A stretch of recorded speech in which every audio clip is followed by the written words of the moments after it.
send police officers, firefighters, or EMTs to the rescue? Or will they? Will those first responders be there in time to fend off an assault, put out a fire, or apply a tourniquet? Or will they arrive after the event to take reports and clean up the mess? As the saying goes, the police are minutes away when seconds count. Whose responsibility is it to protect you and your loved ones?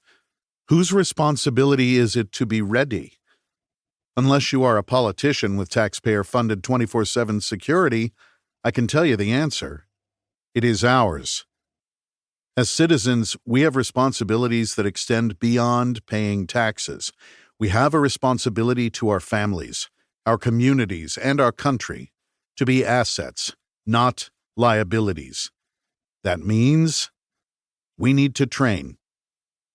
My friend Mike Glover, former U.S. Army Special Forces soldier and CIA contractor, lives in the preparedness space. As the founder of Fieldcraft Survival, his mission is to educate, train, and equip citizens to deal with worst-case scenarios.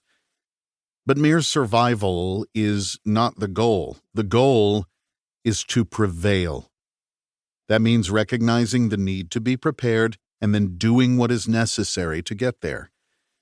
That you are holding this book tells me you are taking steps toward becoming an asset. In the pages that follow, Mike provides the groundwork for what it means to be a prepared citizen. Take it to heart and use it as a foundation upon which to build. It is not enough to have a fire extinguisher, a trauma kit, and a firearm. We must know how to use them. Wise words from Archilochus, circa 650 BC, reminds us that we don't rise to the level of our expectations, we fall to the level of our training. Mike and his cadre at Fieldcraft Survival are there to ensure that your level of training is second to none, that when the time comes to save the most precious of gifts, that of life, you are ready. Will there come a day when your survival or your family's survival depends on primordial abilities? Will you be relying on hope, mercy from those who would do you harm, or government intervention to save you? Will you rely on luck to pull you through?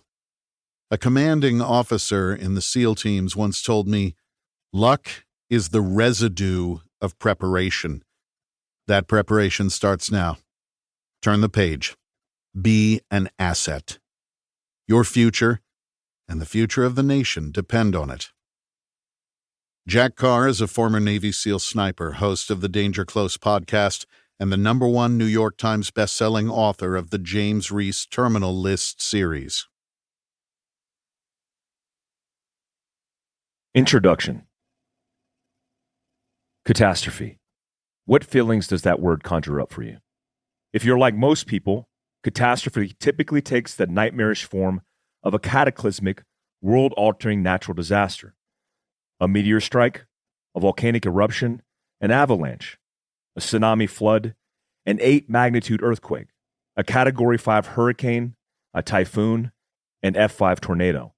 While these are certainly examples of catastrophic events, they don't even come close to completing the catalog of possible catastrophes one might experience. Because it doesn't take the entire world being ripped apart for something to ruin your life or jeopardize your health. The impact doesn't have to extend beyond the world of a small family or a single person for an unexpected, violent, out-of-control event to qualify as a catastrophe for you. This book is a set of preparedness first principles designed to help you survive any kind of catastrophe in the modern world. What this book does not include are principles related strictly to primitive survival. You're not going to hear about rubbing sticks together to create fire, or capturing water in an underground still, or learning which wild mushrooms and berries are safe to eat. Those topics are the purview of primitive survivalists.